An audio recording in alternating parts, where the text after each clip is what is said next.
ನಮಸ್ಕಾರ. ಕೆಸಿಎನ್ ಜಿಲ್ಲಾ ವಾರ್ತೆಗಳಿಗೆ ಸ್ವಾಗತ. ಮೊದಲಿಗೆ ಮುಖ್ಯಾಂಶಗಳು. ವಿಧಾನಸಭಾ ಚುನಾವಣೆಯ ಮತ ಎಣಿಕೆಗೆ ಕೇವಲ ಗಂಟೆಗಳು ಬಾಕಿ. ರಾಜ್ಯದ ಜನತೆ ಹಾಗೂ ಅಭ್ಯರ್ಥಿಗಳು ಫಲಿತಾಂಶದ ತವಕದಲ್ಲಿ. ರಾಜ್ಯದಲ್ಲಿ ನಡೆಯಲಿದೆ ಮತ ಎಣಿಕೆ ಸೋಮವಾರದಂದು. ಕಾರಡ್ಕ ಜನವಾಸ ಕೇಂದ್ರದಲ್ಲಿ ಬಾಕ್ಸೈಟ್ ಗಣಿಗಾರಿಕೆಗೆ ಅನುಮತಿ ನೀಡಬಾರದೆಂದು ವ್ಯಕ್ತಪಡಿಸಿ ಸಿಪಿಐಎಂ ನೇತೃತ್ವದಲ್ಲಿ ನಡೆಯಿತು ಮಾನವ ಸರಪಳಿ ನಿರ್ಮಾಣ. ಸಿಪಿಐಎಂ ಕಾರ್ಯಕರ್ತರ ಜೊತೆ ಮಾನವ ಸರಪಳಿಯಲ್ಲಿ ಮಹಿಳೆಯರು, ಮಕ್ಕಳು ಸೇರಿದಂತೆ ಅನೇಕ ಮಂದಿ ಭಾಗಿ. ಮಹಿಳಾ ಮೀಸಲಾತಿಯನ್ನು ವಿರೋಧಿಸುವ ಮೂಲಕ ದಕ್ಷಿಣ ಭಾರತದ ಜನರನ್ನು ವಂಚಿಸಲಾಗಿದೆ. ಬಿಜೆಪಿ ರಾಜ್ಯ ಕಾರ್ಯದರ್ಶಿ ಕೆ ರಂಜಿತ್ ಹೇಳಿಕೆ. ಮಂಜೇಶ್ವರ ಗ್ರಾಮ ಪಂಚಾಯತ್ ವ್ಯಾಪ್ತಿಯ ವಿವಿಧ ಭಾಗಗಳಲ್ಲಿ ಆರೋಗ್ಯ ಇಲಾಖೆಯ ಅಧಿಕಾರಿಗಳಿಂದ ದಿಢೀರ್ ತಪಾಸಣೆ. ಹೋಟೆಲ್ಗಳಲ್ಲಿ ಹಳಸಿದ ಆಹಾರ ಪದಾರ್ಥಗಳು ಪತ್ತೆ. ಶುದ್ಧ ಆಹಾರವನ್ನು ಗ್ರಾಹಕರಿಗೆ ಕೊಡುವಂತೆ ಆರೋಗ್ಯ ಇಲಾಖೆಯಿಂದ ಎಚ್ಚರಿಕೆ. ಚೆಂಗಳ ಗ್ರಾಮ ಪಂಚಾಯತ್ನಲ್ಲಿ ಮಳೆಗಾಲ ಪೂರ್ವ ಸ್ವಚ್ಛತಾ ಚಟುವಟಿಕೆಗಳು ಆರಂಭ. ಪಂಚಾಯತ್ ಅಧ್ಯಕ್ಷ ವಸಂತನ್ ಅಜಕೋಡು ಅವರಿಂದ 9ನೇ ವಾರ್ಡ್ ಮಟ್ಟದ ಉದ್ಘಾಟನೆ. ವಾರ್ತೆಗಳು ವಿವರವಾಗಿ. ಮತ ಎಣಿಕೆಗೆ ಕೇವಲ ಗಂಟೆಗಳು ಬಾಕಿ ಇರುವ ಹಿನ್ನೆಲೆಯಲ್ಲಿ ಎಲ್ಲ ಅಭ್ಯರ್ಥಿಗಳ ಹೃದಯ ಬಡಿತ ಹೆಚ್ಚಾಗಿದೆ. ರಾಜ್ಯದ ಜನತೆ ಹಾಗೂ ಅಭ್ಯರ್ಥಿಗಳು ಫಲಿತಾಂಶದ ತವಕದಲ್ಲಿದ್ದಾರೆ. ರಾಜ್ಯದಲ್ಲಿ ಮತ ಎಣಿಕೆ ಸೋಮವಾರ ನಡೆಯಲಿದೆ. ಕಾಸರಗೋಡು ಜಿಲ್ಲೆಯಲ್ಲಿ ವಿಧಾನಸಭಾ ಚುನಾವಣೆಯನ್ನು 3 ಪಕ್ಷಗಳು ಹೆಚ್ಚಿನ ನಿರೀಕ್ಷೆಯೊಂದಿಗೆ ಎದುರಿಸಿದ್ದವು. ಕೇರಳದ ಪ್ರಮುಖ ವಿಧಾನಸಭಾ ಕ್ಷೇತ್ರವಾದ ಮಂಜೇಶ್ವರ ಸೇರಿದಂತೆ ಜಿಲ್ಲೆಯ 5 ಸ್ಥಾನಗಳಲ್ಲಿಯೂ ಪ್ರಬಲ ಹೋರಾಟ ನಡೆದಿತ್ತು.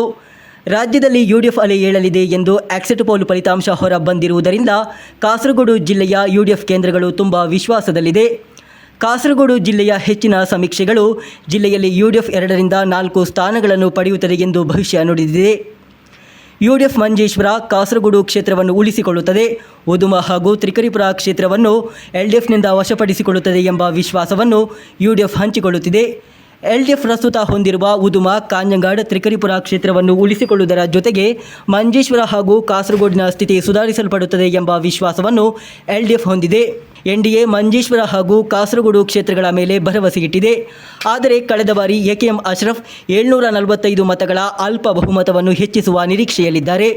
ಕಾಸರಗೋಡು ಕ್ಷೇತ್ರದಲ್ಲಿ ಬಹುಮತ ಕಡಿಮೆಯಾಗದಂತೆ ನೋಡಿಕೊಳ್ಳುವುದು ಯುಡಿಎಫ್ನ ಕಲ್ಲಟ್ರ ಮಾಯಿನ್ ಹಾಜಿ ಅವರ ಮುಂದಿರುವ ಪ್ರಮುಖ ಸವಾಲಾಗಿದೆ. ಎನ್ಡಿಎ ಅಭ್ಯರ್ಥಿ ಎಂಎಲ್ ಅಶ್ವಿನಿ ಅವರು ಲೋಕಸಭೆಯಲ್ಲಿ ತಮ್ಮ ಅದ್ಭುತ ಪ್ರದರ್ಶನವನ್ನು ವಿಧಾನಸಭೆಯಲ್ಲಿ ಪುನರಾವರ್ತಿಸಲು ಪ್ರಯತ್ನಿಸಿದ್ದಾರೆ. ಎಲ್ಡಿಎಫ್ಗಾಗಿ ಐಎನ್ಎಲ್ ನಿಯಮಿತವಾಗಿ ಸ್ಪರ್ಧಿಸುತ್ತಿದ್ದ ಕ್ಷೇತ್ರದಲ್ಲಿ ಸ್ವತಂತ್ರ ಅಭ್ಯರ್ಥಿ ಶಾನ್ವಾಸ್ ಪಾದೂರು ಆಗಮನವು ಮತಪಾಲನ್ನು ಹೆಚ್ಚಿಸುವ ಆಶಯವನ್ನು ಹೊಂದಿದ್ದಾರೆ.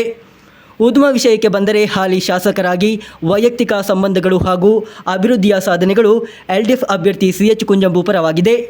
ಯುಡಿಎಫ್ನ ಕೆ ನೀಲಕಂಠನ್ ಅವರು ಯುಡಿಎಫ್ ನಿಖರವಾಗಿ ಮತಗಳನ್ನು ಪಡೆಯಲು ಸಾಧ್ಯವಾಗಿದೆ ಎಂದು ವಿಶ್ವಾಸ ವ್ಯಕ್ತಪಡಿಸಿದ್ದಾರೆ. ಎನ್ಡಿಎಯ ಮನುಲಾಲ್ ಮೇಳತ್ ಕೂಡ ಮತಪಾಲನ್ನು ಸುಧಾರಿಸಬಹುದೆಂಬ ನಿರೀಕ್ಷೆಯಲ್ಲಿದ್ದಾರೆ. ಎಲ್ಡಿಎಫ್ನ ಪ್ರಬಲ ಸ್ಥಾನವಾದ ಕಾಂಜಂಗಾಡ್ ಕ್ಷೇತ್ರದಲ್ಲಿ ಅಭ್ಯರ್ಥಿ ಗೋವಿಂದನ್ ಪಳ್ಳಿಕಾಪಿಲ್ ಅವರ ಸ್ಥಳೀಯ ಸ್ವೀಕಾರವು ಬಹುಮತವನ್ನು ಹೆಚ್ಚಿಸಲು ಸಹಾಯ ಮಾಡುತ್ತದೆ ಎಂದು ಅಂದಾಜಿಸಲಾಗಿದೆ. ಯುಡಿಎಫ್ ಕೇರಳ ಕಾಂಗ್ರೆಸ್ನ ಜೋಸೆಫ್ ಬಣಕ್ಕೆ ನೀಡಲಾದ ಸ್ಥಾನದಲ್ಲಿ ಅಭ್ಯರ್ಥಿ ಶೈಜಿ ಓಟಪ್ಪಳ್ಳಿ ಉತ್ತಮ ಪ್ರದರ್ಶನ ನೀಡಿದ್ದಾರೆ. ಎನ್ಡಿಎ ಅಭ್ಯರ್ಥಿ ಬಾಲರಾಜ್ ಕೂಡ ತಮ್ಮ ಮತಪಾಲನ್ನು ಸುಧಾರಿಸುವ ಆಶಯವನ್ನು ಹೊಂದಿದ್ದಾರೆ. ಸಿಪಿಎಂನ ಭದ್ರಾ ಕೋಟೆಯಾದ ತ್ರಿಕರಿಪುರದಲ್ಲಿ ಎಲ್ಡಿಎಫ್ನ ವಿಪಿಪಿ ಮುಸ್ತಫಾ ಹೆಚ್ಚಿನ ಬಹುಮತದ ನಿರೀಕ್ಷೆಯಲ್ಲಿದ್ದಾರೆ. ಯುಡಿಎಫ್ ಅಭ್ಯರ್ಥಿ ಸಂದೀಪ್ ವಾರಿಯರ್ ಕೂಡ ಪಕ್ಷಗಳನ್ನು ಮೀರಿ ಮತಗಳನ್ನು ಪಡೆಯುತ್ತಿದ್ದಾರೆ ಎಂಬ ಚರ್ಚೆ ನಡೆಯುತ್ತಿದೆ. ಎನ್ಡಿಎ 2020 ಅಭ್ಯರ್ಥಿ ರವಿ ಕುಳಂಗರ ಕೂಡ ತಮ್ಮ ಮತಪಾಲನ್ನು ಹೆಚ್ಚಿಸುವ ಆಶಯವನ್ನು ಹೊಂದಿದ್ದಾರೆ. ಮತ ಎಣಿಕೆಗೆ ಕೇವಲ ಗಂಟೆಗಳು ಬಾಕಿ ಇರುವಾಗ ಇದು 2021ರಂತೆಯೇ ಆಗುತ್ತದೆ ಎಂಬ ಕಾಸರಗೋಡು ಜಿಲ್ಲೆಯಲ್ಲಿ ಚರ್ಚೆಗಳು ಸಕ್ರಿಯವಾಗಿವೆ. ಎಸ್ಐಆರ್ ಮೂಲಕ ಮತದಾರರ ಪಟ್ಟಿಯಲ್ಲಿನ ಬದಲಾವಣೆ, ಪಟ್ಟಿಯಲ್ಲಿ ಹೊಸದಾಗಿ ಸೇರ್ಪಡೆಯಾದವರ ನಿಲುವು, ಚುನಾವಣಾ ಪ್ರಚಾರ, ಮತದಾನದ ಶೇಕಡಾವಾರು ಹೆಚ್ಚಳ ಮುಂತಾದ ಅಂಶಗಳನ್ನು ಆಧರಿಸಿ ಇಂತಹ ಚರ್ಚೆಗಳು ನಡೆಯುತ್ತಿದೆ. ಆದಾಗ್ಯೂ ಸಮೀಕ್ಷೆಯ ಫಲಿತಾಂಶವನ್ನು ಮೀರಿ ಅದ್ಭುತ ಸೃಷ್ಟಿಯಾಗಬಹುದೆಂದು ರಾಜಕೀಯ ವೀಕ್ಷಕರು ಅಭಿಪ್ರಾಯಪಟ್ಟಿದ್ದಾರೆ. News bureau, Kasaragod.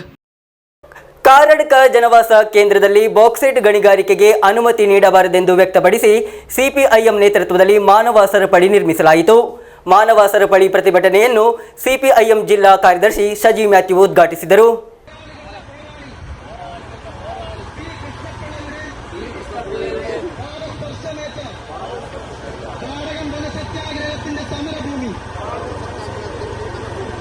ഒരു വട്ടം കൂടി ചരിത്ര നേട്ടത്തിനിറങ്ങുകയാണ്. ധനമൂലധനത്തിന്റെ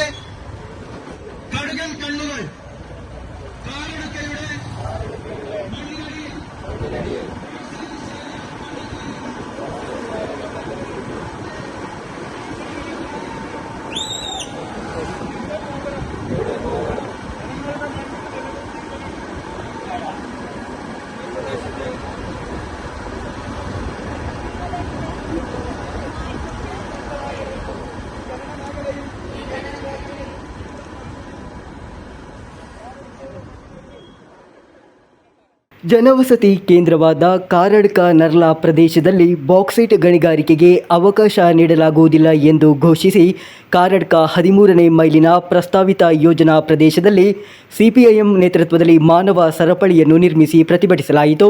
ಬಾಕ್ಸೈಟ್ ಗಣಿಗಾರಿಕೆಗಾಗಿ ಗುರುತಿಸಲಾದ 13ನೇ ಮೈಲಿಯಿಂದ ಚಾಯಿತಳವರೆಗಿನ ಜಾಲ್ಸೂರು ಚೆರ್ಕಳ ಅಂತಾರಾಜ್ಯ ಹೆದ್ದಾರಿಯ ಉದ್ದಕ್ಕೂ ಮಾನವ ಸರಪಳಿ ನಿರ್ಮಿಸಲಾಯಿತು.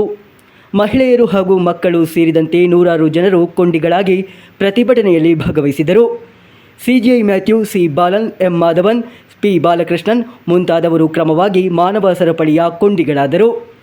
ಸಿಪಿಐಎಂ ಜಿಲ್ಲಾ ಕಾರ್ಯದರ್ಶಿಯ ಸದಸ್ಯ ಸಿಜಿಐ ಮ್ಯಾಥ್ಯೂ ಕಾರ್ಯಕ್ರಮವನ್ನು ಉದ್ಘಾಟಿಸಿದರು. ಇದರೊಂದಿಗೆ ಸಿಜಿಐ ಮ್ಯಾಥ್ಯೂ ಪ್ರತಿಭಟನಾ ಸಮಿತಿಯ ರಚನೆಯನ್ನು ಕೂಡ ಉದ್ಘಾಟಿಸಿದರು. ಎ ವಿಜಯಕುಮಾರ್ ಕಾರ್ಯಕ್ರಮದ ಅಧ್ಯಕ್ಷತೆ ವಹಿಸಿದರು. ಕಾರಡ್ಕ ಬ್ಲಾಕ್ ಪಂಚಾಯತ್ ಅಧ್ಯಕ್ಷ ಸಿ ಬಾಲನ್, ಸಿಪಿಐಎಂ ಕಾರಡ್ಕ ವಲಯ ಕಾರ್ಯದರ್ಶಿ ಎಂ ಮಾಧವನ್, ಜನಪ್ರತಿನಿಧಿಗಳಾದ E Mohanan, CK Vijayakumar, Mohanan Karadka, SR Sathyavathi, CPIM ಮುಖಂಡರಾದ P Balakrishnan, BK Narayan, K Shankar, K Nasar, KP Sujala, KV Naveen, PP Shyamaladevi, KP Rajesh, Rajith Karadka ಮುಂತಾದವರು മാതനാടിದರು. കാടകത്ത് ബോക്സൈറ്റ് ഖനനത്തിനെതിരായിട്ടുള്ള വലിയ ഒരു സമരത്തിന് കളമൊരുങ്ങുകയാണ്. ജനവാസ മേഖലയിൽ ഏതാണ്ട് ഒരു 80 ഹെക്ടർ സ്ഥലത്ത് ഇപ്പോൾ കേന്ദ്ര ഗവൺമെൻറ് തന്നെ പഠനം നടത്തി ഇപ്പോൾ ബോക്സൈറ്റ് ഖനനം നടത്തുന്നതിന് വേണ്ടിയിട്ടുള്ള തീരുമാനവും അതിൻ്റെ നടപടിക്രമങ്ങളും പൂർത്തീകരിച്ചു വരുന്നതായിട്ടാണ് അറിയാൻ വേണ്ടി കഴിഞ്ഞത്. വളരെ രഹസ്യമായിട്ടാണ് ഈ പദ്ധതി നടപ്പിലാക്കുന്നതിന് വേണ്ടിയിട്ടുള്ള പ്രവർത്തനങ്ങൾ ഗവൺമെൻറ് ഇപ്പോൾ നടത്തിക്കൊണ്ടിരിക്കുന്നത്. നമ്മുടെ ഈ പ്രദേശത്തെ പാരിസ്ഥിതികവും ആരോഗ്യപരമായിട്ടുള്ള വിഷയങ്ങളിൽ വളരെ ആശങ്കയുണ്ടാക്കുന്നതാണ് ഈ ബോക്സൈറ്റ് ഖനനം. ഇവിടുത്തെ കാർഷിക മേഖലയ്ക്ക് വലിയ പ്രത്യാഘാതമുണ്ടാകും. പൊതുവെ വരണ്ട കാലാവസ്ഥയുള്ള ഈ പ്രദേശത്ത് വലിയ നിലയിലേക്കുള്ള ജലക്ഷാമം ഇതിൻ്റെ ഭാഗമായിട്ട് ഉണ്ടാകുമെന്ന് ആശങ്കപ്പെടുകയാണ്. അതോടൊപ്പം തന്നെ രാജ്യത്ത് മറ്റൊരു സ്ഥലത്തും കാണാത്ത രീതിയിൽ തികച്ചും ജനവാസ മേഖലയിൽ ജനസാന്ദ്രതയേറിയ സ്ഥലത്താണ് വനഭൂമിയായിട്ടുള്ള 82 ഹെക്ടർ സ്ഥലത്ത് ഈ ഖനനം നടത്തുന്നതിന് വേണ്ടി തീരുമാനിച്ചിട്ടുണ്ട്. ഇവിടുന്ന് ജനങ്ങൾ ഇതിൻ്റെ ഭാഗമായിട്ട് കുടിയൊഴിപ്പിക്കപ്പെടുന്ന ഒരു അവസ്ഥയിലേക്ക് കാര്യങ്ങളെത്തും. അതുകൊണ്ട് തന്നെ ഈ ജനവാസ മേഖലയിൽ ഒരു കാരണവശാലും ഈ ഖനനം നടത്താൻ അനുവദിക്കില്ല എന്നുള്ളതാണ് ഇവിടുത്തെ നാട്ടുകാരുടെയും ഇടതുപക്ഷ പ്രസ്ഥാനങ്ങളുടെയും തീരുമാനം. അതിൻ്റെ ഭാഗമായിട്ടാണ് ഇന്ന് മെയ് മാസം 1-ാം തീയതി വലിയ നിലയിൽ ആയിരക്കണക്കിന് ആളുകൾ പങ്കെടുത്തുകൊണ്ടുള്ള സമരസമിതി രൂപീകരണവും ഒരു സൂചനാ സമരം എന്ന നിലയിൽ മനുഷ്യമതിലും തീർത്തത്. തുടർച്ചയായിട്ടുള്ള സമരങ്ങൾ നടത്തുന്നതിന് വേണ്ടിയിട്ടാണ് സമരസമിതി ഇപ്പോൾ തീരുമാനിച്ചിരിക്കുന്നത്. ಕೆ ಜಯನ್ ಸ್ವಾಗತಿಸಿದರು. ಪ್ರತಿಭಟನಾ ಸಮಿತಿಯನ್ನು ರಚಿಸಲಾಯಿತು. ಅಧ್ಯಕ್ಷರಾಗಿ ಎ ವಿಜಯಕುಮಾರ್, ಉಪಾಧ್ಯಕ್ಷರಾಗಿ ಕೆಪಿ ಸುಜಲಾ, ಮೋಹನನ್ ಕಾರಡ್ಕ, ಕೆವಿ ನವೀನ್ ಆಯ್ಕೆಯಾದರು. ಸಂಚಾಲಕರಾಗಿ ಕೆ ಜಯನ್, ಜೊತೆ ಸಂಚಾಲಕರಾಗಿ ಪಿಪಿ ശ്യാമലദേവി, ಕೆಪಿ ರಾಜೇಶ್, ರಜಿತ್ ಕಾರಡ್ಕ, ಕೋಶಾಧಿಕಾರಿಯಾಗಿ ಸಿಕೆ ವಿಜಯಕುಮಾರ್ ಆಯ್ಕೆಯಾದರು. News bureau, Kasaragod.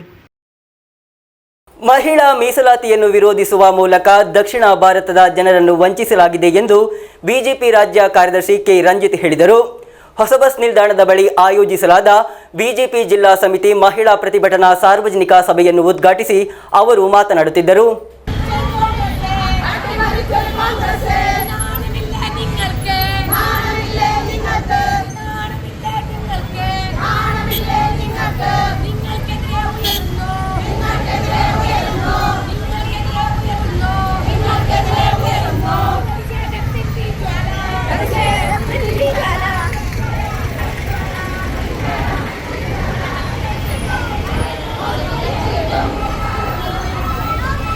മോദി ഭരിച്ചു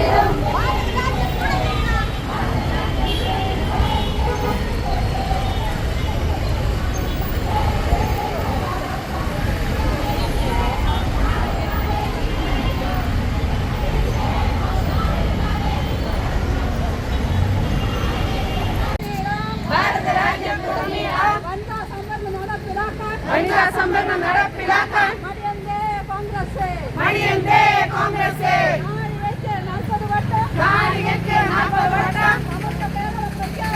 സമസ്ത കേരളം പ്രഖ്യാപിക്കും. സിപിഎമ്മിന് നാണമുണ്ട്. ಬಿಜೆಪಿ ಜಿಲ್ಲಾಧ್ಯಕ್ಷೆ ಎಂಎಲ್ ಅಶ್ವಿನಿ ಸಭೆಯ ಅಧ್ಯಕ್ಷತೆ ವಹಿಸಿದರು. ನೀವು ಒಪ್ಪಿರೋ ಇಲ್ವೋ? ಯಾಕಂತಂದ್ರೆ ನರೇಂದ್ರ ಮೋದಿ ಸರ್ಕಾರ ಬಂದ ನಂತರವೇ ಹಲವಾರು ಯೋಜನೆಗಳು ಮಹಿಳೆಯರಿಗೋಸ್ಕರ ಜಾರಿಯಾಗಿರುವಂಥದ್ದು. ಅದರಲ್ಲಿ ನನಗೆ ಗೊತ್ತಿರುವ ಹಾಗೆ ಸ್ವಚ್ಛ ಭಾರತ್ ಅಭಿಯಾನದ ಮೂಲಕ ಇವತ್ತು 100% ಶೌಚಾಲಯ ಬಂದಿದೆ ಅಂತ ಹೇಳಿದ್ರೆ ಅದು ನರೇಂದ್ರ ಮೋದಿ ಸರ್ಕಾರದಿಂದ ಬಂದಿರುವಂಥದ್ದು. Jan Dhan account, zero balance account ಅನ್ನು ನಾವು ಓಪನ್ ಮಾಡಿಸಿದ್ದು ಯಾರು? ನರೇಂದ್ರ ಮೋದಿಜಿ. ಆ ಕೊರೋನಾ ಕಾಲಘಟ್ಟದಲ್ಲಿ ಮಹಿಳೆಯರ ಅಕೌಂಟಿಗೆ ಮಾತ್ರ 500 ರೂಪಾಯಿನ ಹಾಕಿ ಮಹಿಳೆಯರಿಗೆ ಯಾವುದೇ ರೀತಿಯ ಕಷ್ಟ ಬರಬಾರ್ದು ಅಂತ ಹೇಳಿದ್ರೆ ಸ್ವಲ್ಪ ಮಟ್ಟಿಗೆ ಸಹಾಯ ಮಾಡಿದ್ದು ಯಾರು ಅಂತ ಹೇಳಿದ್ರೆ ಅದು ಭಾರತೀಯ ಜನತಾ ಪಾರ್ಟಿ ಅಂತ ಹೇಳಲಿಕ್ಕೆ ನಾನು ಇಷ್ಟಪಡ್ತೇನೆ. ಅದು ಮಾತ್ರ ಅಲ್ಲ, ಮಹಿಳೆಯರಿಗೋಸ್ಕರ ಬೇಟಿ ಬಚಾವೋ ಬೇಟಿ ಪಡಾವೋ ನಾನು ಯಾವಾಗಲೂ ಹೇಳುವಂತ ಮಾತು. ಯಾಕಂತ ಹೇಳಿದ್ರೆ ಇದನ್ನು ಹೇಳಲೇಬೇಕು, ಪದೇ ಪದೇ ಹೇಳದಿದ್ರೆ ನಮ್ಮ ವಿರೋಧ ಪಕ್ಷದಲ್ಲಿರುವಂತಹ ಮಹಿಳೆ.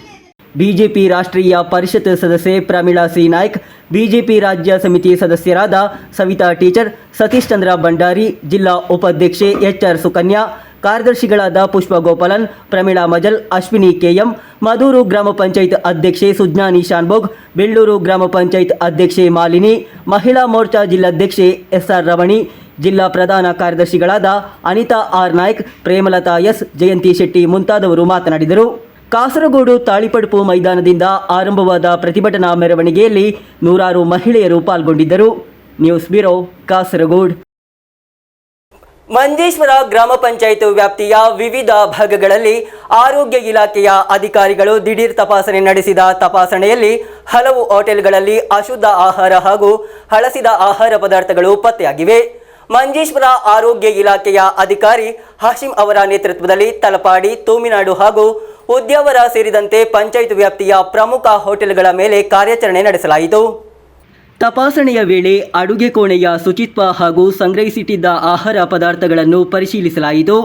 ಈ ಸಂದರ್ಭದಲ್ಲಿ ಕೆಲವು ಹೋಟೆಲ್ಗಳಲ್ಲಿ ಗ್ರಾಹಕರಿಗೆ ನೀಡಲು ಇರಿಸಲಾಗಿದ್ದ ಹಳಸಿದ ಆಹಾರ ಪತ್ತೆಯಾಗಿದ್ದು, ಅಧಿಕಾರಿಗಳು ತಕ್ಷಣವೇ ಅವುಗಳನ್ನು ವಶಪಡಿಸಿಕೊಂಡು ನಾಶಪಡಿಸಿದರು. ಪಂಚಾಯತ್ ಅಧ್ಯಕ್ಷರ ವಿಶೇಷ ಸೂಚನೆಯ ಮೇರೆಗೆ ಈ ಬಾರಿಯ ದಾಳಿಯಲ್ಲಿ ವ್ಯಾಪಾರಸ್ಥರಿಗೆ ಯಾವುದೇ ದಂಡ വിധിಸದೆ ಅಂತಿಮ ಮುನ್ಸೂಚನೆ ಎಂಬಂತೆ ಎಚ್ಚರಿಕೆ ನೀಡಲಾಗಿದೆ. ಮುಂದಿನ ദിനಗಳಲ್ಲಿ ഇലാഖೆಯു നിരന്തര തപാസണೆ ನಡೆಸಲಿದೆ. ഉയർന്നു വരുന്ന പശുവിഷവാദം മൂലം ഒരുപാട് പ്രശ്നങ്ങൾ നമ്മുടെ കേരളത്തിൽ ഉണ്ടാകുന്നുണ്ട്. അപ്പോൾ അതുമായി ബന്ധപ്പെട്ടിട്ട് മഞ്ചേശ്വരം പഞ്ചായത്തിലെ പ്രദേശങ്ങളെല്ലാം ആരോഗ്യവകുപ്പ് ഹോട്ടലുകളിൽ സന്ദർശനം നടത്തിയിട്ടുണ്ട്. പ്രധാനമായും മഞ്ചേശ്വരത്തെ എല്ലാ പ്രദേശങ്ങളും നമ്മൾ സന്ദർശനം നടത്തി. തലപ്പാടി, നമ്മുടെ ബോർഡറായ തലപ്പാടി ചെക്ക് പോസ്റ്റിലുള്ള ഹോട്ടൽ നമ്മൾ സന്ദർശിക്കുകയും അവിടെയുള്ള ബുദ്ധിമുട്ടുകൾ നമ്മൾ കണ്ടെത്തുകയും അത് പരിഹരിക്കാൻ 7 ദിവസം സമയം കൊടുക്കുകയും ചെയ്തിട്ടുണ്ട്. വരും 7 ദിവസത്തിനുള്ളിൽ വരും ആഴ്ചകളിലും നമ്മൾ കൃത്യമായിട്ടുള്ള പരിശോധന നടത്തിയിട്ട് മഞ്ചേശ്വരം പഞ്ചായത്ത് വിഷരഹിതമായ ഫുഡ് കൊടുക്കുന്ന ഹോട്ടലുകളും സ്ഥാപനങ്ങളും ആക്കി മാറ്റുവാൻ ആരോഗ്യ വകുപ്പ് കൃത്യമായിട്ട് പ്രയത്നിക്കും. അതിൻ്റെ ഒരു മുന്നോടിയായിട്ടാണ് ഇന്നൊരു വിസിറ്റ് ഉണ്ടായത്. വരും കാലങ്ങളിലും കൃത്യമായ വിസിറ്റും ഫൈൻ പോലെയുള്ള വലിയ വലിയ ಫೈನ್ಗಳು നൽകി നമ്മൾ മുന്നോട്ട് പോകുമെന്നറിയിക്കുന്നു. ಒಂದು ವೇಳೆ ಆರೋಗ್ಯ ಇಲಾಖೆಯ ಮಾರ್ಗಸೂಚಿಯನ್ನು ಪಾಲಿಸದಿದ್ದರೆ ಭಾರಿ ದಂಡ ವಿಧಿಸುವುದಲ್ಲದೆ ಹೋಟೆಲ್ನ ಪರವಾನಗಿ ಅಮಾನತುಗೊಳಿಸುವುದಾಗಿ ಅಧಿಕಾರಿಗಳು ಕಟ್ಟುನಿಟ್ಟಿನ ಎಚ್ಚರಿಕೆ ನೀಡಿದ್ದಾರೆ. ಈ ಸಂದರ್ಭದಲ್ಲಿ ವಾರ್ಡ್ ಸದಸ್ಯರಾದ ಇಲಿಯಾಸ್ ತೂಮಿನಾಡು ಅಧಿಕಾರಿಗಳ ಜೊತೆಗಿದ್ದರು. ಸಾರ್ವಜನಿಕರ ಆರೋಗ್ಯದ ದೃಷ್ಟಿಯಿಂದ ಹೋಟೆಲ್ ಮಾಲೀಕರು ಶುಚಿತ್ವಕ್ಕೆ ಹೆಚ್ಚಿನ ಆದ್ಯತೆ ನೀಡಬೇಕು, ತಾಜಾ ಆಹಾರವನ್ನು ಪೂರೈಕೆ ಮಾಡಬೇಕೆಂದು ಆರೋಗ್ಯ ಇಲಾಖೆ ಎಚ್ಚರಿಕೆ ನೀಡಿದೆ. Abdul Rahman Udyavar, news bureau Manjeshwar. ಚೆಂಗಳ ಗ್ರಾಮ ಪಂಚಾಯಿತಿನಲ್ಲಿ ಮಳೆಗಾಲ ಪೂರ್ವ ಸ್ವಚ್ಛತಾ ಚಟುವಟಿಕೆಗಳು ಆರಂಭವಾಗಿದೆ.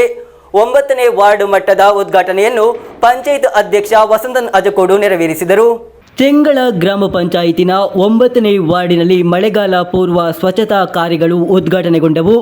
ಮಧುವಾಹಿನಿ ನದಿಯ ದಡಗಳನ್ನು ಸ್ವಚ್ಛಗೊಳಿಸುವ ಮೂಲಕ ಮಳೆಗಾಲ ಪೂರ್ವ ಸ್ವಚ್ಛತಾ ಕಾರ್ಯಗಳು ಆರಂಭಗೊಂಡಿತು. ಪಂಚಾಯತ್ ಅಧ್ಯಕ್ಷ ವಸಂತನ್ ಅಜಕೋಡು ಸ್ವಚ್ಛತಾ ಅಭಿಯಾನವನ್ನು ಉದ್ಘಾಟಿಸಿದರು. 9ാം വാർഡ് എടന്നേരിൽ നിന്ന് മധുവാഹിനി പുഴയുടെ തീരത്ത് കുടുംബശ്രീയും സന്നദ്ധ സംഘടന പ്രവർത്തകരും അതേപോലെ തന്നെ ഹരിതകർമ്മ സേന അംഗങ്ങളും ചേർന്നുകൊണ്ടുള്ള മഴക്കാലപൂർവ്വമായിട്ടുള്ള ശുചീകരണ പരിപാടിയാണ് നാം ഇന്ന് നടന്നുകൊണ്ടിരിക്കുന്നത്. ഇതിൻ്റെ ഭാഗമായി എല്ലാ പുഴ തീരത്ത് ക്ലീൻ ചെയ്യുന്നതിന് വേണ്ടി അതാത് മേഖലയിൽപ്പെടുന്ന പുഴയുടെ തീരത്തിലുള്ള എല്ലാവരും ശ്രദ്ധിക്കണമെന്ന് ഞാൻ ഇതിനാൽ അഭ്യർത്ഥിക്കുകയാണ്. അപ്പോൾ ഇനി വരുന്ന കാലങ്ങളിലൊക്കെ ശുചിത്വവുമായി ബന്ധപ്പെട്ട മുൻഗണനയാണ് ഗ്രാമപഞ്ചായത്ത് മുന്നോട്ട് വെച്ചിരിക്കുന്നത്. ഇതിൻ്റെ ഭാഗമായി ജില്ലാ തലത്തിലില്ല കളക്ട്രേറ്റിൽ 6-ാം തീയതി നടക്കുന്ന എല്ലാ പരിപാടിയിലേക്ക് ഹരിതകർമ്മ സേന അംഗങ്ങളും അതേപോലെ തന്നെ കുടുംബശ്രീ അംഗങ്ങളും ക്ലബ്ബ് സന്നദ്ധ പ്രവർത്തകരൊക്കെ എത്തിച്ചേരണമെന്ന് ഞാൻ ഇതിനാൽ അഭ്യർത്ഥിക്കുകയാണ്.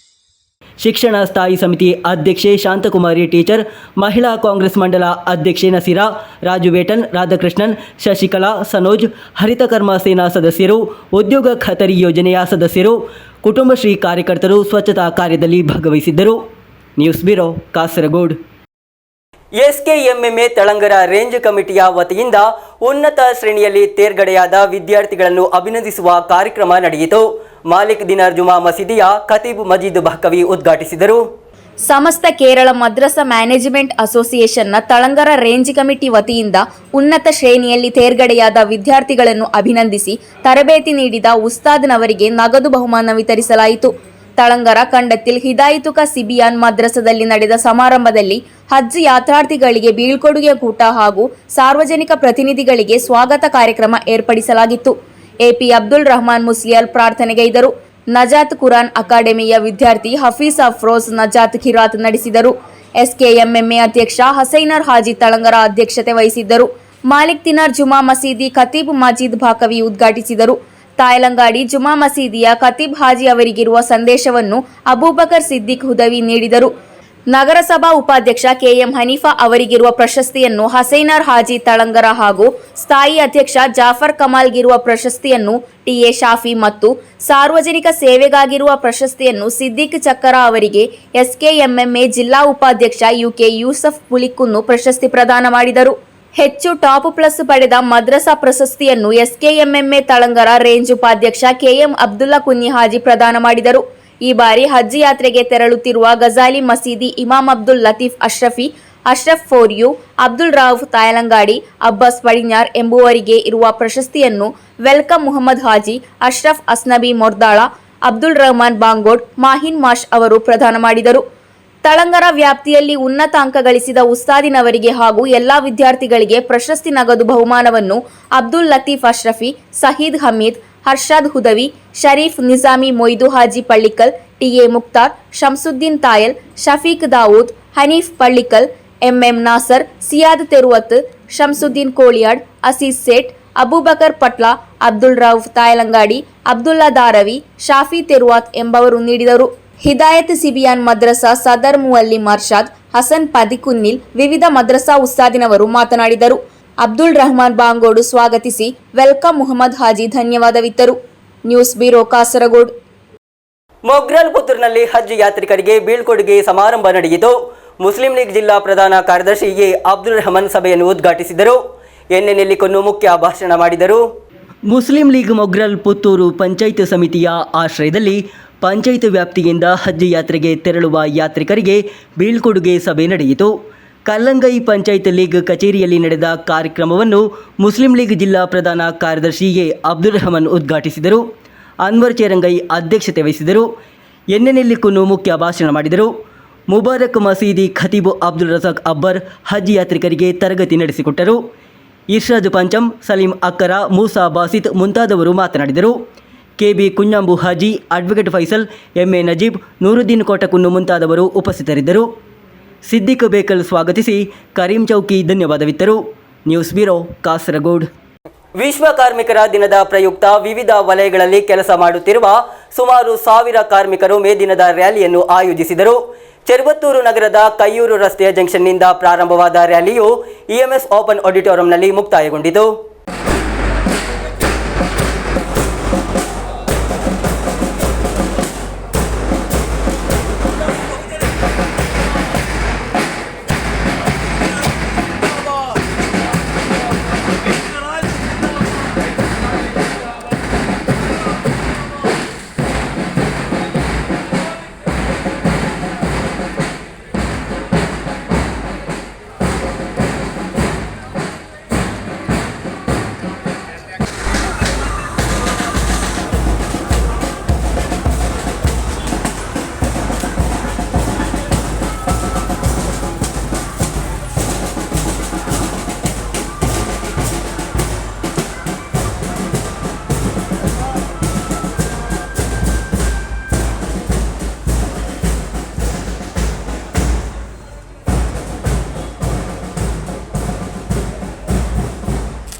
ಅಂತಾರಾಷ್ಟ್ರೀಯ ಕಾರ್ಮಿಕರ ದಿನಾಚರಣೆ ಅಂಗವಾಗಿ ಚೆರುವತ್ತೂರಿನಲ್ಲಿ ಕಾರ್ಮಿಕರ ರ್ಯಾಲಿ ಹಾಗೂ ಸಾರ್ವಜನಿಕ ಸಭೆ ನಡೆಯಿತು.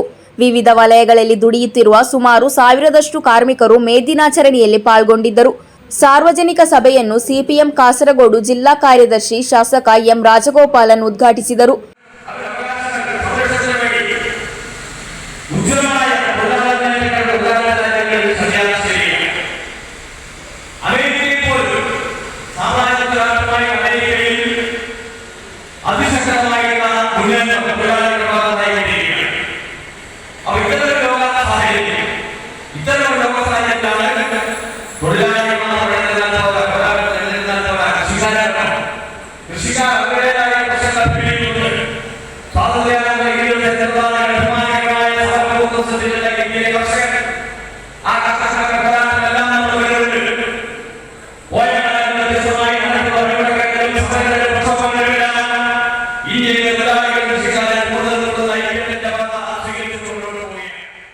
ಎ ಅಬೂನಿ ಸಭೆಯ ಅಧ್ಯಕ್ಷತೆ ವಹಿಸಿದ್ದರು.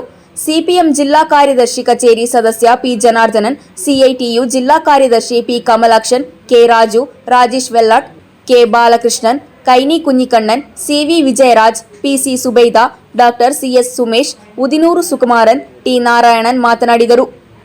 News bureau Trikaripur.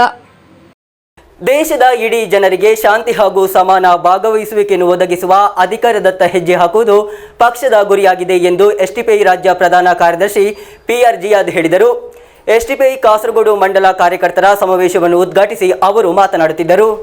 ಸಾಂಪ್ರದಾಯಿಕ ರಾಜಕೀಯ ಪಕ್ಷಗಳು ಅಲ್ಪಸಂಖ್ಯಾತರು ಮತ್ತು ದಲಿತರನ್ನು ಬೆದರಿಸಿ ಮತಗಳಿಸುವ ನಕಾರಾತ್ಮಕ ರಾಜಕೀಯದ ಯುಗ ಮುಗಿದಿದೆ. ಮುಂದಿನ ಸಮಯ ಸಕಾರಾತ್ಮಕ ರಾಜಕೀಯದ ಯುಗ ಎಂದು ಅವರು ಹೇಳಿದರು. ಸಾಮಾಜಿಕ ಪ್ರಜಾಪ್ರಭುತ್ವವು ವಿಭಿನ್ನ ಸಂಸ್ಕೃತಿಗಳು ಮತ್ತು ಜಾತಿಗಳನ್ನು ಪರಿಗಣಿಸಿ ಒಗ್ಗೂಡಿಸುವ ಒಂದು ಯುಗವಾಗಿದ್ದು ಅದು ದೇಶದಲ್ಲಿ ಯಶಸ್ವಿಯಾಗುತ್ತದೆ ಎಂದು ಅವರು ನೆನಪಿಸಿದರು. ಮಂಡಲ ಅಧ್ಯಕ್ಷ ಬಶೀರ್ ಬಿಟಿ ಅಧ್ಯಕ್ಷತೆ ವಹಿಸಿದ್ದರು. ಜಿಲ್ಲಾಧ್ಯಕ್ಷ CA ಸವಾದ್ ಮತ್ತು ಪ್ರಧಾನ ಕಾರ್ಯದರ್ಶಿ ಖಾದರ್ ಅರಾಫಾ ಮಾತನಾಡಿದರು.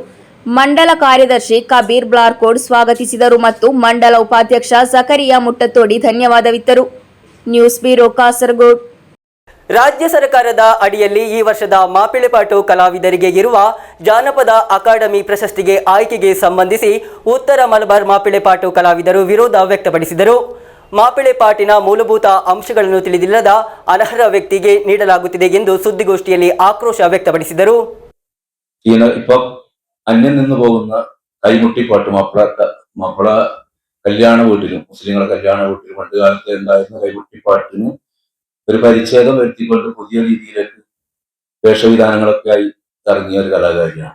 കൂട്ടത്തില് ഒരു 6 മറ്റും കലാകാരികളുണ്ട്. അപ്പൊ ഇവിടെ ഞങ്ങളിപ്പം വന്നിട്ടുള്ളത് ഇങ്ങനെയൊക്കെ ഉള്ള ആളെ അറിയാതെ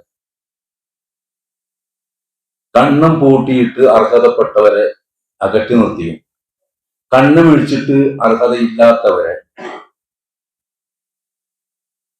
പരിഗണിച്ച് മുന്നോട്ട് പോകുന്ന പോപ്പുലർ അക്കാദമിയുടെ തിട്ടൂരത്തിനെതിരെ ഞങ്ങളുടെ പ്രതിഷേധം അറിയിക്കാൻ വേണ്ടിയിട്ടാണ്. കാസർഗോഡ് ജില്ലയിലെ പടന്ന സ്വദേശിനി ആയ ഒരു പെൺകുട്ടിക്ക് ഇപ്രാവശ്യത്തെ അല്ലെങ്കിൽ 2024 23 ഒക്കെ അവാർഡ്, പോപ്പുലർ അക്കാദമി അവാർഡ് മാപ്പിളപ്പാട്ട് രംഗത്തെ കഴിവ് തെളിയിച്ചതിനുള്ള അവാർഡ് പ്രഖ്യാപിച്ചിട്ടുണ്ട് എന്ന് ഞങ്ങൾക്ക് അറിയാൻ പറ്റിയതിന്റെ അടിസ്ഥാനത്തിൽ ആ പറയുന്ന ആൾക്കാർ എന്ത് അർഹതയാണ് ഈ അവാർഡ് വാങ്ങാനുള്ളത് എന്ന് ആ വ്യക്തിയോടും ഇത് പ്രഖ്യാപിച്ച മാപ്പിള കലാരംഗത്തുള്ള ബഹുമതി പ്രഖ്യാപിച്ച പോപ്പുലർ അക്കാദമി ഭാരവാഹികളോടുമുള്ള ചോദ്യമാണ് ചോദിക്കുന്നത്. ഒന്നെങ്കിൽ എഴുത്തില്, അല്ലെങ്കിൽ പാട്ടിൽ, അതല്ലെങ്കിൽ ഒപ്പന പരിശീലനത്തിൽ, അല്ലെങ്കിൽ കോൽക്കളി പരിശീലനത്തിൽ, അല്ലെങ്കിൽ എന്തെങ്കിലും ഒരു വിഭാഗത്തിൽ കഴിവോ പേരോ തെളിയിച്ച ആൾക്ക് കിട്ടേണ്ട ബഹുമതി ഒന്നുമല്ലാത്ത ഒരാൾക്ക് എന്തിന്റെ അടിസ്ഥാനത്തിലാണ് പോപ്പുലർ അക്കാദമി പ്രഖ്യാപിച്ചിട്ടുള്ളത് എന്നത് ഞങ്ങൾക്കറിയണം. ഇവിടെ കഴിവും പ്രാപ്തിയും പരിചയവും ഒരുപാട് വർഷത്തെ പരിചയമുള്ള കലാകാരന്മാരും കലാകാരികളും ഇവിടെ ഇരിക്കെ ഇതിനൊന്നും അർഹതയില്ലാത്ത ഒരാളെ ഏതോ ഒരു പഞ്ചായത്ത് പ്രസിഡന്റിന്റെ ഒരു ലെറ്റർ പേഡിൽ ഒരു ഒപ്പ് കിട്ടി, അതാണ് ഞങ്ങൾക്ക് ഇതിന് മാനദണ്ഡം എന്ന് അറിയാൻ സാധിച്ചു. എന്നോട് അങ്ങനെയാ പറഞ്ഞത്. റെക്കമെൻഡേഷൻ ആയിരുന്നു, അതുകൊണ്ട് കൊടുക്കാണ്ടിരിക്കാൻ പറ്റില്ല. എനിക്ക് കാസർഗോഡ് ജില്ലയിലുള്ള എല്ലാ MLA-മാരെയും എല്ലാ പഞ്ചായത്ത് പ്രസിഡന്റുമാരെയും അറിയാം. ഇവരോടൊക്കെ ഒപ്പം വാങ്ങിയിട്ട് പോയാൽ കിട്ടുമോ? ഈ രംഗത്ത് പാട്ടുപാടി ജനങ്ങളെ സന്തോഷിപ്പിക്കാനും അതിൻ്റെ കൂടെ പാട്ടിനു വേണ്ടി നിൽക്കാനും സാധിക്കുന്ന ഒരു കൂട്ടം കലാകാരന്മാരുടെ പ്രതിഷേധം അറിയിക്കുകയാണ് ഇവിടെ. ಸುದ್ದಿಗೋಷ್ಠಿಯಲ್ಲಿ ಕಣ್ಣೂರು ಸೀನತ್, ಹಮೀದ್ ಕೋಳ್ಯಡ್ಕ, ಸಿನಾ ಕಾಸರಗೋಡು, ಹನೀಫ್ ಬಮ್ರಾಣ, ನಸೀಬಾ ತಳಂಗರ ಮುಂತಾದವರು ಉಪಸ್ಥಿತರಿದ್ದರು. News bureau, Kasaragod. ಕೊನೆಯಲ್ಲಿ ಮತ್ತೊಮ್ಮೆ ಮುಖ್ಯಾಂಶಗಳು. ವಿಧಾನಸಭಾ ಚುನಾವಣೆಯ ಮತ ಎಣಿಕೆಗೆ ಕೇವಲ ಗಂಟೆಗಳು ಬಾಕಿ. ರಾಜ್ಯದ ಜನತೆ ಹಾಗೂ ಅಭ್ಯರ್ಥಿಗಳು ಫಲಿತಾಂಶದ ತವಕದಲ್ಲಿ. ರಾಜ್ಯದಲ್ಲಿ ನಡೆಯಲಿದೆ ಮತ ಎಣಿಕೆ ಸೋಮವಾರದಂದು. ಕಾರಡ್ಕ ಜನವಾಸ ಕೇಂದ್ರದಲ್ಲಿ ಬಾಕ್ಸೈಟ್ ಗಣಿಗಾರಿಕೆಗೆ ಅನುಮತಿ ನೀಡಬಾರದೆಂದು ವ್ಯಕ್ತಪಡಿಸಿ ಸಿಪಿಐಎಂ ನೇತೃತ್ವದಲ್ಲಿ ನಡೆಯಿತು ಮಾನವ ಸರಪಳಿ ನಿರ್ಮಾಣ. ಸಿಪಿಐಎಂ ಕಾರ್ಯಕರ್ತರ ಜೊತೆ ಮಾನವ ಸರಪಳಿಯಲ್ಲಿ ಮಹಿಳೆಯರು, ಮಕ್ಕಳು ಸೇರಿದಂತೆ ಅನೇಕ ಮಂದಿ ಭಾಗಿ. ಮಹಿಳಾ ಮೀಸಲಾತಿಯನ್ನು ವಿರೋಧಿಸುವ ಮೂಲಕ ದಕ್ಷಿಣ ಭಾರತದ ಜನರನ್ನು ವಂಚಿಸಲಾಗಿದೆ. ಬಿಜೆಪಿ ರಾಜ್ಯ ಕಾರ್ಯದರ್ಶಿ ಕೆ ರಂಜಿತ್ ಹೇಳಿಕೆ. ಮಂಜೇಶ್ವರ ಗ್ರಾಮ ಪಂಚಾಯತ್ ವ್ಯಾಪ್ತಿಯ ವಿವಿಧ ಭಾಗಗಳಲ್ಲಿ ಆರೋಗ್ಯ ಇಲಾಖೆಯ ಅಧಿಕಾರಿಗಳಿಂದ ದಿಢೀರ್ ತಪಾಸಣೆ. ಹೋಟೆಲ್ಗಳಲ್ಲಿ ಹಳಸಿದ ಆಹಾರ ಪದಾರ್ಥಗಳು ಪತ್ತೆ. ಶುದ್ಧ ಆಹಾರವನ್ನು ಗ್ರಾಹಕರಿಗೆ ಕೊಡುವಂತೆ ಆರೋಗ್ಯ ಇಲಾಖೆಯಿಂದ ಎಚ್ಚರಿಕೆ. ಚೆಂಗಳ ಗ್ರಾಮ ಪಂಚಾಯತ್ನಲ್ಲಿ ಮಳೆಗಾಲ ಪೂರ್ವ ಸ್ವಚ್ಛತಾ ಚಟುವಟಿಕೆಗಳು ಆರಂಭ. ಪಂಚಾಯತ್ ಅಧ್ಯಕ್ಷ ವಸಂತನ್ ಅಜಕೋಡು ಅವರಿಂದ 9ನೇ ವಾರ್ಡ್ ಮಟ್ಟದ ಉದ್ಘಾಟನೆ.